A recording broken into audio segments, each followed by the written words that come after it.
Divide 715 by 2 in long division method. So 2 times 3 is 6.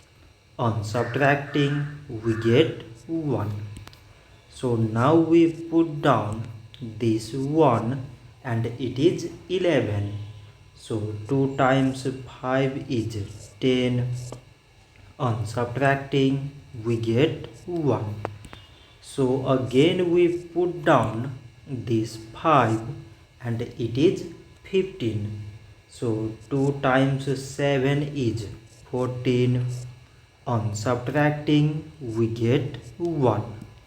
So now this 1 is less than 2 and there is no other number to put it down.